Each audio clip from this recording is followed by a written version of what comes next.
entenderem, acho que a gente tem que também fazer um ponto educacional para as pessoas serem educadas também aqui, né? Então, o Brasil nota 7, considerado uma democracia... Quem que vai fazer ponto educacional? Você pode fazer depois o seu, se quiser, Paulo. Posso terminar o raciocínio? Você vai fazer ponto educacional comigo? Posso terminar o raciocínio? Vamos lá. Então. Beleza, eu vou voltar. Se você quiser fazer ponto educacional, vou voltar, você vai então. fazer lá com as tuas negas. Não, peraí. Vamos lá. Termina o raciocínio. Só para deixar claro aqui. Como só para nós... vocês lembrarem quem sou eu, porque acho que vocês estão esquecidos. Não, Paulo, depois eu posso lembrar. Não vai fazer ponto educacional comigo, não. Depois você eu posso lembrar. Eu vou rebater eu tenho uma pergunta para lembrar depois das pessoas. Você não vai fazer comigo, não, queridão. Então você pode fechar o seu Meu pai áudio. E minha mãe já fizeram bem. Você pode fechar o seu áudio enquanto eu faço. Eu estou fazendo com a audiência, não com o Paulo, né? Isso.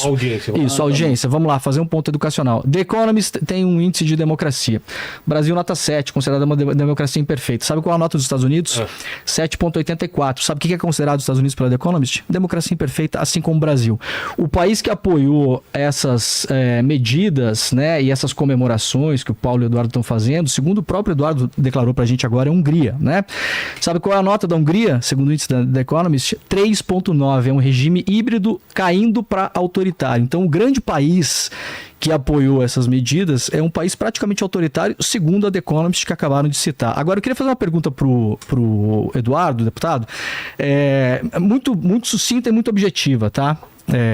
Na sua opinião, seu pai é inocente? Sim. Na sua opinião, seu pai é inocente, perfeito. É uma opinião, certo? Não é equação matemática, quer dizer, você tem uma opinião que ele é inocente, a Polícia Federal tem a opinião que ele é culpado, a PGR tem a opinião que ele é culpado. Estamos debatendo uma tese jurídica, correto? Em cima de uma tentativa de golpe de Estado que ele vai poder se defender em relação a isso, certo? Não, é errado, ele não pode se defender. Todas as testemunhas que ele colocou, né, que os seus advogados arrolaram no processo, não foi aberto prazo para que elas fossem ouvidas, porque o Alexandre de Moraes desejava correr com o processo. Outra coisa, o STF reformulou por 2 oportunidades toda a sua jurisprudência para atrair a competência do caso do Bolsonaro para a corte, né? Algo que realmente salta aos olhos. E até o próprio advogado do Bolsonaro, no Vilardi, tem dito que não tem, nunca encontrou um parâmetro, porque ele está acostumado a lidar com casos dentro de cortes superiores da Suprema Corte, né? Ele não consegue entender como que isso tudo está acontecendo, onde ele pede, por exemplo, uma dilação de prazo. A PGR teve 8 meses para construir toda a sua peça acusatória. Ele teve 15 dias no meio de um carnaval para responder e fazer toda a defesa. Ele pediu uma mera dilação de prazo, algo que é dado a qualquer traficante ou ladrão do Brasil. Isso não foi dado para eles. Então, na verdade, o que está ocorrendo no Brasil não é um devido processo legal. Isso daí é do mundo dos fatos, não é do mundo jurídico. Demorei. Outra coisa, eu estou aguardando ainda o nexo causal, porque dar um golpe de Estado onde você não tem uma força policial, onde você não tem os militares, onde supostamente, né, que ele está sendo acusado disso, o ditador que tomaria o poder estava na Disneylândia, né, na Disney World, naquele momento, fazendo então uso de tropas de velhinhas desarmadas, no momento em que o próprio G. Dias acabou de confessar ao advogado Chiquini que tinha 900 homens à sua disposição e eles não foram utilizados para a segurança dos prédios mais vigiados do Brasil. No momento em que você tem o Flávio Dino, então ministro da Justiça, atualmente na Suprema Corte, que vai julgar o Bolsonaro inacreditavelmente, junto com o advogado do Lula, o Zanin, onde você tem o Flávio Dino que não deu as imagens das câmeras de segurança do Ministério da Justiça. Então isso tudo, Demore, são fatos. Isso não são opiniões, que demonstram claramente que o que está acontecendo com o Jair Bolsonaro é uma caça às bruxas. Antes de debater qualquer tese jurídica, a gente está falando do mundo dos fatos. Não tem nenhuma relação de Jair Bolsonaro com 8 de janeiro. Imagina só, você vai dar um golpe, você manda pessoas desarmadas num domingo de janeiro, o próprio Alexandre de Moraes estava em Paris. E aí, quando as pessoas vão, né, supostamente a campo, o Bolsonaro ainda manda um tweet lá desaprovando toda aquela conduta.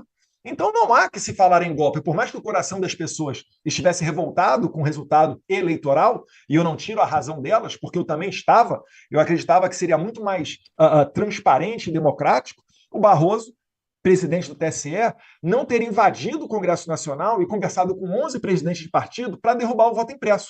Uma pauta que nunca foi nem de direita nem de esquerda, aliás, foi iniciada pela esquerda com Leonel Brizola lá no passado, mas que sempre foi aprovada com mais de 400 votos na Câmara dos Deputados. Por que que o Barroso foi lá não permitir a implementação do voto impresso? Eu pergunto, quem é que ganha e quem é que perde com mais transparência no processo eleitoral? E olha que nós ganhamos o pleito de 2018. Essa é uma pauta nossa de mais de 15 anos. Então não houve uma diferença de conduta de Jair Bolsonaro porque ele perdeu a eleição, por isso que ele é a favor. Não, há décadas nós estamos falando nisso. Né? Então, só para esclarecer esse primeiro ponto. Perfeito. É só encaminhar a pergunta, então, depois abrir um pouco mais de espaço só para fechar essa pergunta, né? E depois, se o Paulo quiser completar em cima do que você falou também, ele perfeito. Porque eu falei que é uma questão de opinião, porque a Polícia Federal, com toda a sua juntada de provas, tem uma opinião absolutamente diferente do Eduardo, né? Com todas as provas juntadas, a PGR analisou, as pessoas esquecem um pouco, Vilela, de como funciona o procedimento. Você tem um indício de crime, a Polícia Federal investiga, o deputado é policial, ele sabe disso. A Polícia Federal termina o seu inquérito, entrega para o Ministério Público, que é o titular da ação penal. O Ministério Público, se achasse que aquilo não valia nada, podia amassar e jogar no lixo. Poderia fazer isso. Ele é o titular da ação penal. Decidiu não fazer isso e, pelo contrário, apresentou uma denúncia para a Justiça absolutamente embasada e discordando, né, dessa visão que o deputado tem. Qual o nexo de Bolsonaro com o 8 de janeiro? Só para terminar, deputado, rapidamente, porque senão eu não quero ficar me alongando aqui, porque o nosso combinado é que faríamos perguntas, porque eles são os grandes personagens dessa história, né? Eu só queria concluir, então, o deputado Eduardo, você fez uma comparação com o que o PT fez anos atrás, né? O presidente Lula, então, ex-presidente, estava preso, e você falou, não, a gente está fazendo, no começo da fala, ele falou, estou fazendo exatamente o que os meus adversários fizeram, que é ir para fora do Brasil, né? E buscar reverter essa situação. Com a diferença do mérito. Perfeito. Mas não foi até... a questão do Lula livre na época também, deputado, como você acha que seu pai é inocente, as pessoas também achavam que o Lula era inocente, né? Então o mérito pouco importa, porque ninguém foi preso naquele momento, se faz conta bancária naquele momento, né? O Lula não usou tornozeleira, ele deu entrevista de dentro do presídio. Ele foi preso e teve uma opção de sair com tornozeleira no curso e do se processo negou. Ele pôde viajar internacionalmente, ele não perdeu o passaporte dele, ele não botou tornozeleira, ele deu entrevista de dentro da cadeia, enfim, várias outras... Deu entrevista depois de várias entrevistas negadas. Deu entrevista depois de várias entrevistas negadas, né? Teve várias negadas pela juíza na época. Só conseguiu dar entrevista depois da eleição, na verdade. A pergunta é o seguinte: tem uma diferença. O PT na época, deputado, e isso é fatos que estão aí comprováveis, né? O PT foi, vamos colocar numa linguagem popular, Vilela, espernear lá fora, tá? As pessoas falam, vamos lá, vamos espernear lá fora. Foi até a ONU pedir para tentar reverter o procedimento, mas o PT nunca pediu sanções contra o Sérgio Moro e muito menos sanções contra o Brasil. Há uma diferença enorme entre uma coisa e outra. Você pode ir lá, falar na ONU, fala para os representantes da ONU, se reúne, mostra o procedimento, fala, eu acho que isso aqui é um absurdo, a gente está faz uma luta política na época, toda a mobilização do Lula livre na frente da carceragem da Polícia Federal, mas não há relatos de nenhum pedido para se alvejar o país com tarifas ou para você impedir, por exemplo, que o Sérgio Moro entrasse nos Estados Unidos. O Sérgio Moro viajou dezenas de vezes para os Estados Unidos ao longo dos 5 anos da Lava Jato. Aliás, foi treinado lá, receberam agentes do FBI aqui, a Lava Jato recebeu, inclusive clandestinamente. Então, há uma diferença, né, deputado, entre a ação de vocês agora e a ação do PT na época. Você pode imaginar que o PT deveria ter feito a mesma coisa que vocês estão fazendo agora, ou vocês poderiam estar fazendo menos, talvez. É que não conseguiram, né, Delmori? Por exemplo, o Alexandre de Moraes tentou extraditar o Alan dos Santos, e mesmo durante o governo Biden, o Alexandre de Moraes não conseguiu, porque as instituições são fortes no exterior, né? Não é uma questão de narrativa. O que a gente vem aqui, eu não venho distorcer a realidade e apresentar algo favorável a mim. A gente vem com fatos, com diversas fontes, direita, esquerda, matérias de imprensa, relatos, documentos. Então é tudo muito bem embasado. Se o PT pudesse, faria igual o Mauriase, né? Um bom paredão, com uma boa espingarda, uma boa munição, e acabaria com a gente. Mas isso não foi tentado, deputado. Isso não foi pedido lá fora pelo PT. O PT não pediu nada disso lá fora. Não há notícia em lugar nenhum que o PT tenha pedido sequer sanção ao Moro. Eu não sei. Se eles pudessem, eu te garanto. Eu conheço eles. Mas o nosso adversário aqui não é o PT, o Demori.